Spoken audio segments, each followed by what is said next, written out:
Os vetores moleculares são utilizados para transferir e manter informação genética em organismos de interesse durante o processo de clonagem molecular. Tais vetores podem ser moléculas de DNA dupla fita, circulares ou lineares. Podem existir em mais de uma forma, dependendo da sua fase de replicação. Alguns apresentam também um estágio de fita simples. Os circulares, em geral, são purificados em uma conformação supertorcida, altamente licoidizados. Vetores moleculares podem ser virais ou de origem bacteriana, como muitos plasmídios, além de já terem sido descobertos em leveduras, protozoários e plantas. Podem ser utilizados para amplificação do número de cópias de uma molécula de DNA ou para sua expressão. A célula que recebe o vetor contendo DNA de interesse é denominada célula hospedeira. Para a utilidade de um vetor, deve haver um método para transfecção, ou seja, para que a informação genética seja inserida na célula hospedeira, como, por exemplo, a transformação ou a transdução mediada por vírus. Também é necessário um método para a recuperação do vetor amplificado ou dos produtos de expressão. A clonagem molecular passa pela etapa de amplificação em vivo, em hospedeiros intermediários, geralmente Escherichia coli, e para isso o vetor precisa conter uma origem de replicação reconhecida pelo aparato bacteriano. Vetores restritos se replicam em um ou poucos hospedeiros muito próximos. Mas existem vetores que se replicam em uma gama ampla de hospedeiros, inclusive em mais de um gênero, porque codificam o seu aparato de replicação. Alguns funcionam em mais de um organismo porque possuem origens de replicação reconhecidas pelos respectivos aparatos de cada hospedeiro. Outros elementos que devem estar presentes nos vetores moleculares são os genes marcadores da transferência do vetor, que permitem verificar sua presença na célula hospedeira por meio de um fenótipo que lhes conferem, e os genes marcadores da construção do vetor recombinante, que são rompidos quando o DNA inserto é ligado. Para a ligação do DNA inserto em um ponto conhecido, a molécula de vetor possui um sítio de clonagem que é aberto por endonucleases, as quais não abrem o vetor em nenhuma outra região. Ou seja, a presença de um único sítio de restrição para cada endonuclease do MCS permite saber com precisão o local e a orientação da ligação do inserto. Quanto à finalidade, os vetores moleculares podem ser para clonagem, destinados à amplificação do número de cópias in vivo, a fim de aumentar a quantidade do DNA recombinante. Podem ser de expressão, destinados a manter uma forte expressão para a produção de proteínas recombinantes. Ou podem ser repórteres, que possuem em sua molécula um gene marcador adjacente a um sítio de clonagem. Vetores repórteres são úteis para estudar o funcionamento de promotores, pois, pela sua inserção no sítio de clonagem, o promotor passa a controlar a expressão do gene.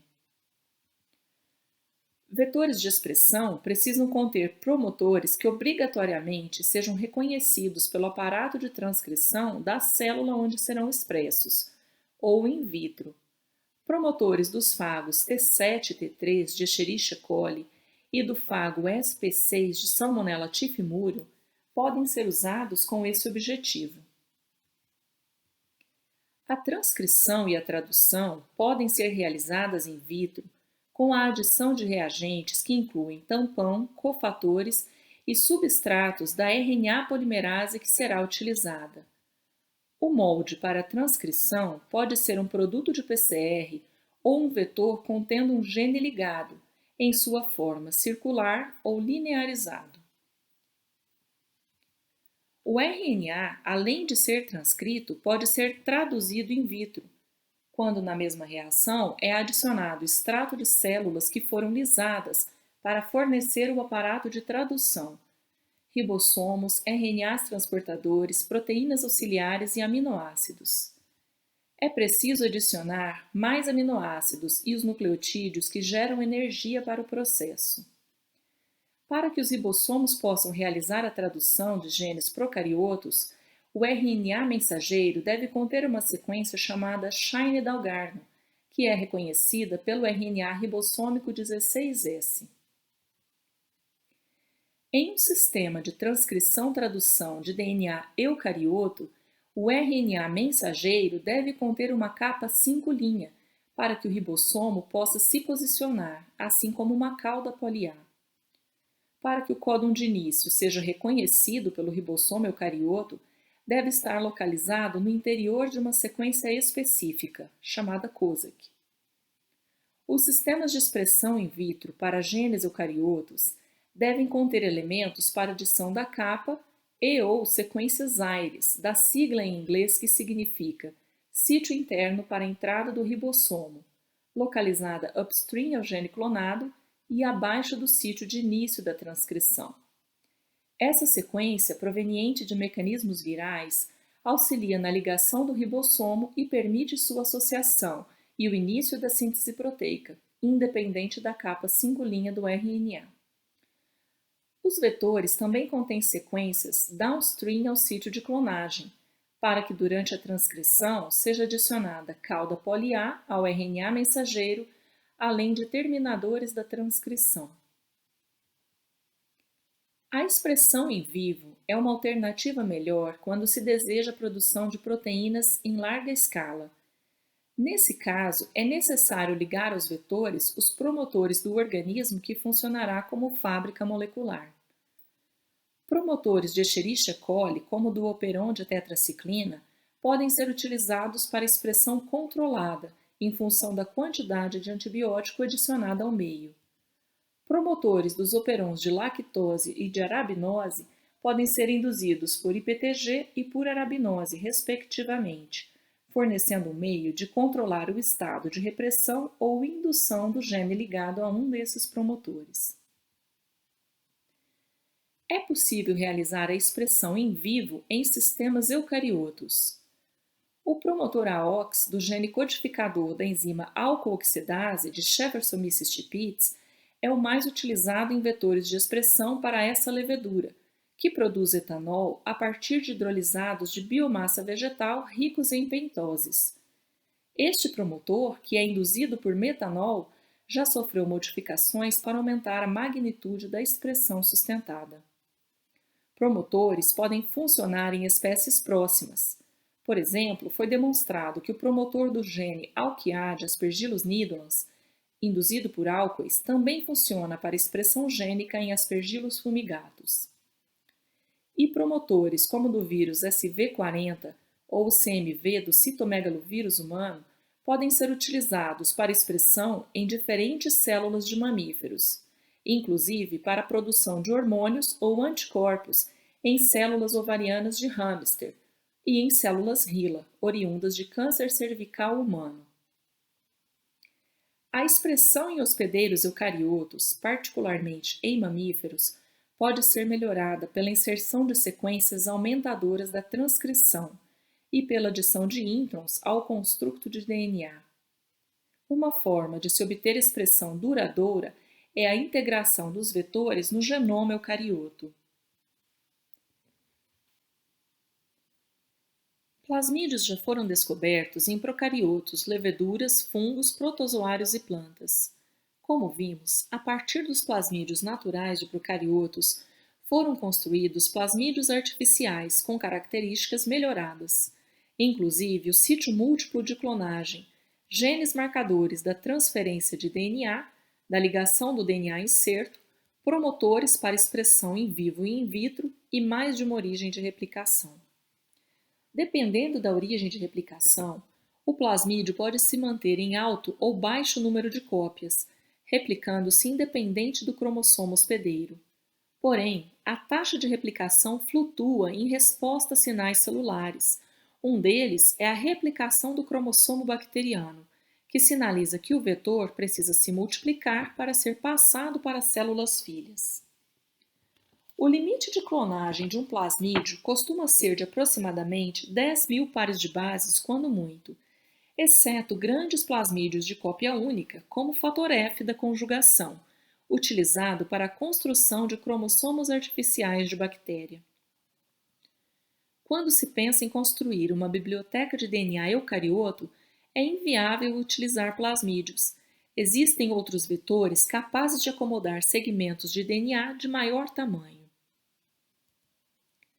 Os genomas de bacteriófagos, como o fago lambda, que infecta Escherichia coli, apresentam, além da vantagem de suportar DNA de tamanho maior para a clonagem, um método próprio de transferência, a transdução. Os vírus possuem mecanismos naturais para reconhecer seu receptor na superfície celular, realizando a adesão e a transferência do seu material genético. Por isso, se o genoma do bacteriófago for modificado, retirando-se segmentos que contêm genes desnecessários ao processo de replicação e transdução, uma quantidade de DNA incerto pode ser ligado.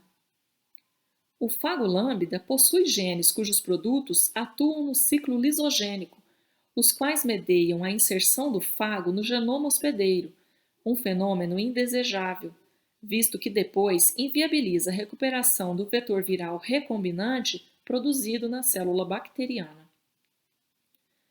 Os genes do ciclo lisogênico e outras regiões que não sejam essenciais à replicação do vírus ou à formação das proteínas da partícula viral, ao empacotamento e à lise da bactéria, podem ser removidos e substituídos por DNA incerto, mantendo ainda a capacidade do vírus de infectar, replicar e formar novas partículas virais, amplificando em vivo o DNA clonado. A clonagem com vetores de bacteriófago lambda pode ser realizada com vetores de inserção ou substituição. A diferença é que os primeiros são abertos em um ponto com uma endonuclease, aonde será ligado o inserto. Nos vetores de substituição, é possível ligar inserto de maior tamanho. Um fragmento chamado de Stafford serve para separar os braços direito e esquerdo do genoma lambda e é removido pela digestão com endonucleases. Em seu lugar, é inserido o DNA de interesse, ligado às duas porções do genoma. O genoma do fago lambda possui extremidades coesivas de 12 bases estendidas, os sítios COS, que permitem a circularização do vetor, pois são complementares. No interior da bactéria, o vírus se replica, primeiro de forma circular, depois formando um agregado linear de moléculas do genoma viral, unidas pelas extremidades COS. De uma ponta a outra, o genoma selvagem intacto apresenta 48.502 pares de bases. A proteína que faz o empacotamento viral cliva seletivamente e insere no capsídeo uma molécula que vai do sítio COS à esquerda ao sítio COS à direita, removendo-a do concatenado, desde que atinja tamanho mínimo de 38.000 e máximo de 53.000 pares de bases.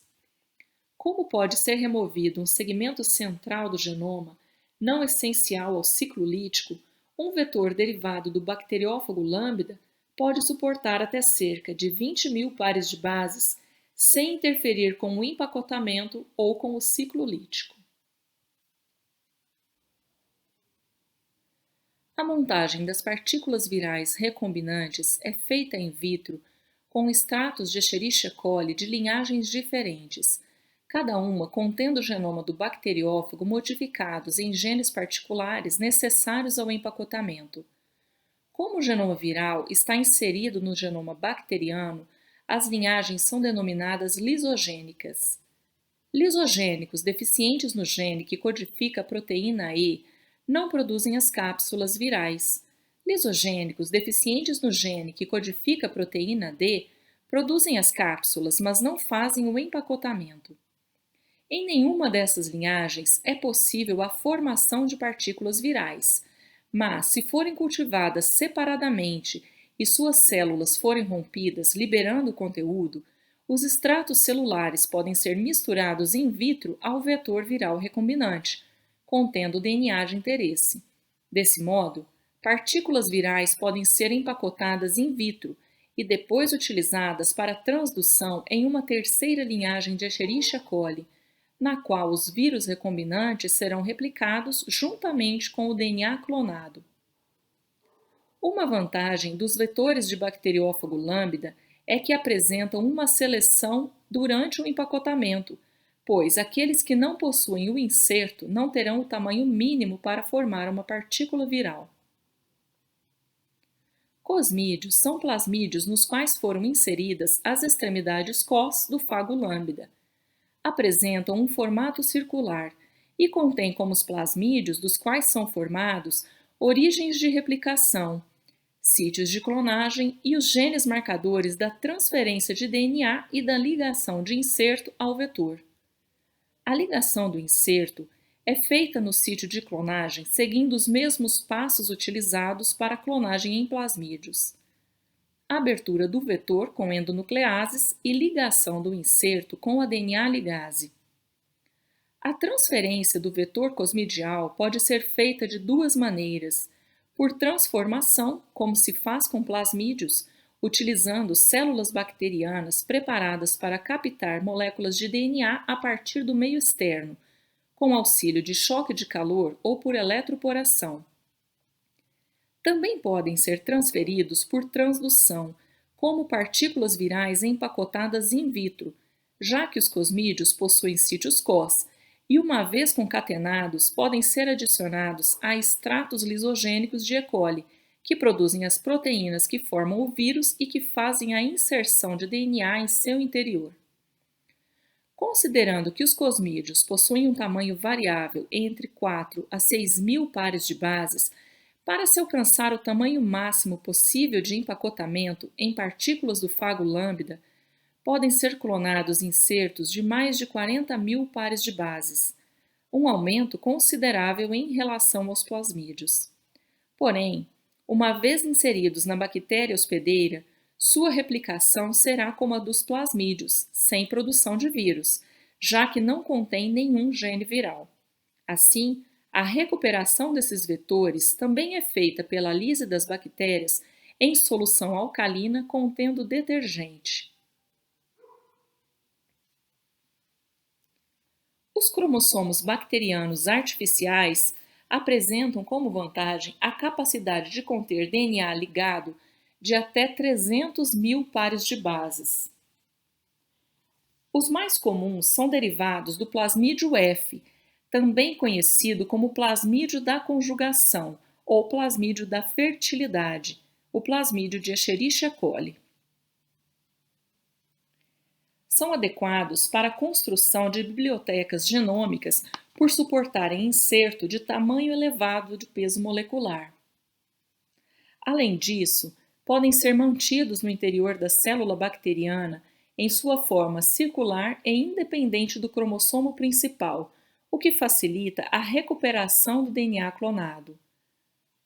Outros cromossomos artificiais bacterianos, denominados PAC, são construídos a partir do genoma do vírus P1, um bacteriófago de Escherichia coli que apresenta um sistema interessante de integração, o sistema CRELOX, que já foi adaptado em muitos outros vetores.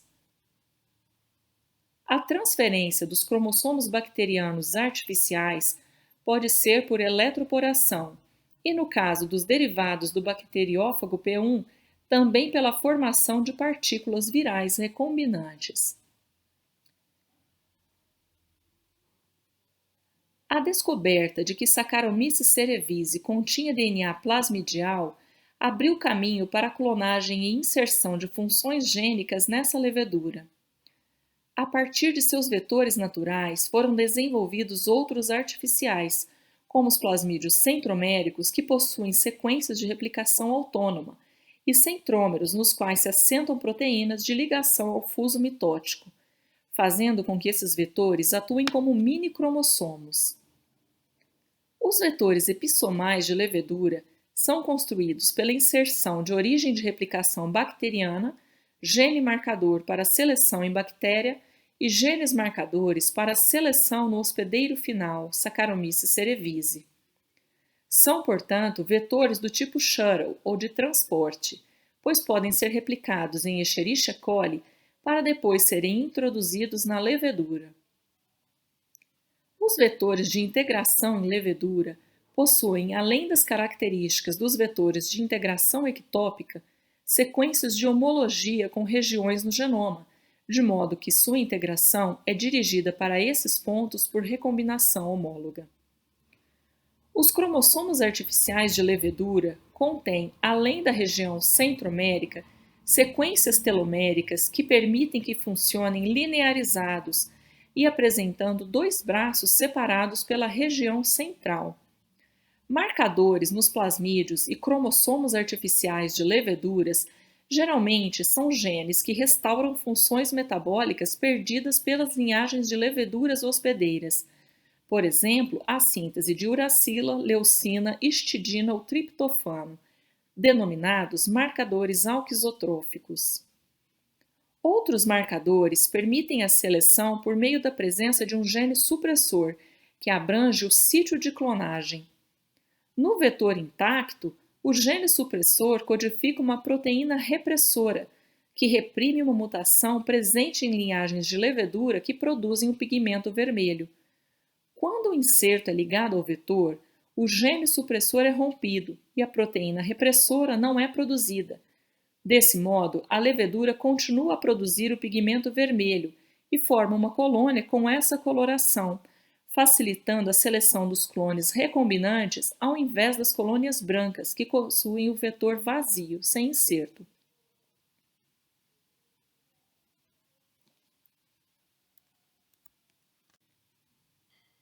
Pela transferência de um vetor intacto sem inserto para o interior da levedura, ela recebe um gene marcador supressor de pigmentação funcional. A proteína repressora inibe a formação do pigmento vermelho e a colônia volta a apresentar a coloração característica das linhagens selvagens não recombinantes. Durante o processo de clonagem, sítios de restrição são utilizados para a linearização do vetor, que em seguida é aberto no sítio de clonagem no interior do gene marcador supressor da pigmentação. Com a ligação do inserto, o gene supressor é rompido e a proteína repressora não é produzida, de modo que a levedura volta a produzir colônias vermelhas, não recombinantes, mas as alquisotrofias são revertidas e a colônia cresce em meio seletivo.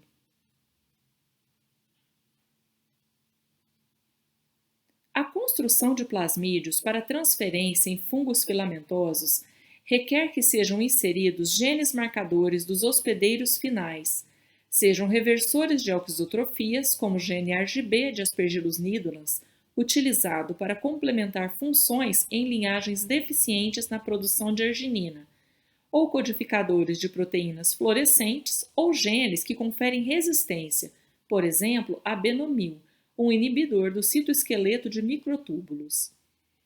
Outras características de vetores para fungos levam em conta a integração no genoma hospedeiro pela incorporação de genes de integrases e sequências para recombinação. Um avanço na engenharia genética de fungos é a construção de plasmídeos para Agrobacterium tumefaciens, uma gram-negativa patogênica de plantas que transfere alguns de seus genes para o interior da célula vegetal, os quais são integrados ao genoma do hospedeiro. O sistema também funciona para transformação em fungos. O plasmídio TI, natural dessa bactéria, contém componentes que ativam a transferência de alguns genes, mesmo que estejam localizados em vetores separados. Tal estratégia permite a construção de vetores nos quais o sítio de clonagem é flanqueado por sequências de Agrobacterium tumefaciens, reconhecidas pelo aparato de transferência, ou cassete TI. Desse modo, os genes clonados serão transferidos para o hospedeiro fúngico ou vegetal e poderão ser integrados ao seu genoma.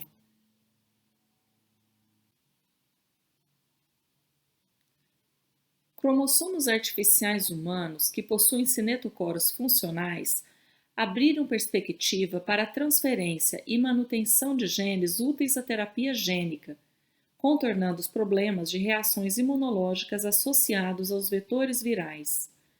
Além disso, suportam a ligação de grandes segmentos de DNA, fundamental para a transferência de genes eucariotos, além de evitar as mutações indesejadas do genoma hospedeiro, que podem ocorrer com a inserção dos vetores virais.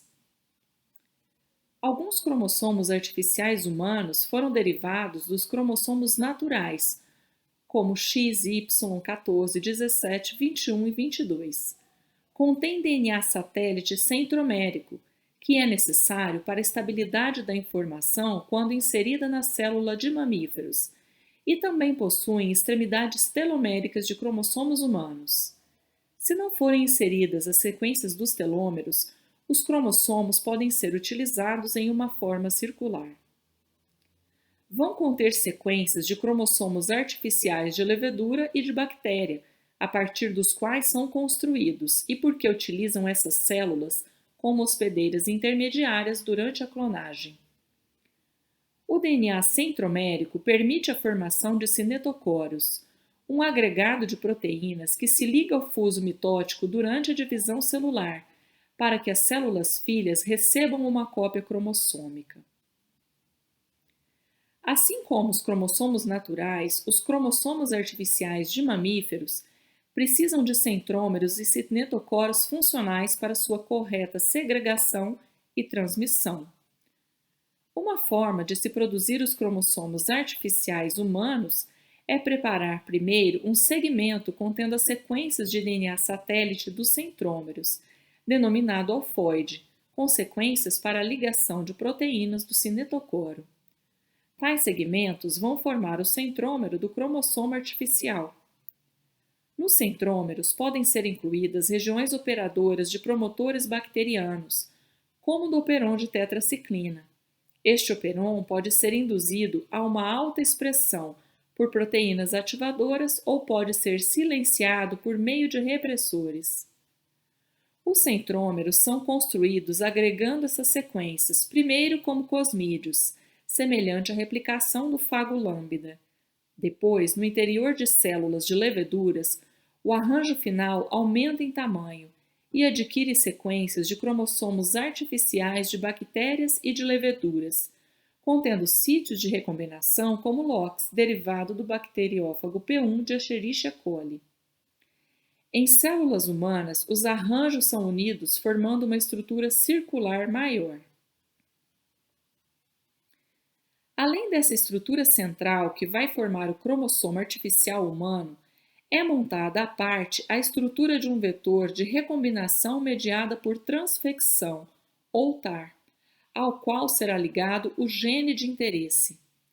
No vetor de recombinação, sequências isoladoras flanqueiam o sítio de clonagem. Os isoladores protegem as sequências clonadas de serem englobadas pela heterocromatina, uma conformação altamente dobrada do DNA que não é desejável porque impede a expressão gênica. São inseridas do lado interno dos isoladores duas sequências, sendo cada uma homóloga às extremidades do gene que será ligado ao vetor.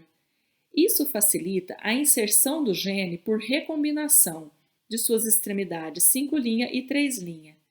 A sequência LOXP vai ser útil para unir o vetor de recombinação com o gene clonado ao vetor com a estrutura centromérica. Um protocolo geral de clonagem em cromossomo artificial humano começa pela transfecção de um gene de interesse, obtido a partir do DNA genômico para o interior de uma célula de levedura, que também recebe o vetor de recombinação linearizado. Após a recombinação com as extremidades do gene, o vetor assume uma forma circular.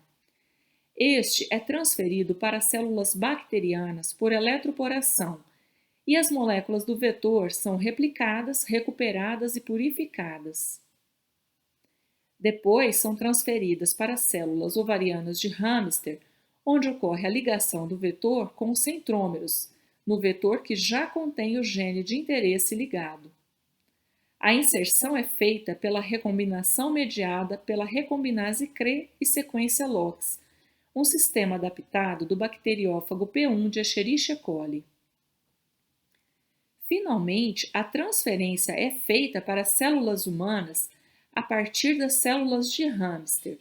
As células de hamster funcionam como doadoras dos cromossomos após serem forçadas a formar múltiplos núcleos, quando expostas a bloqueadores da mitose.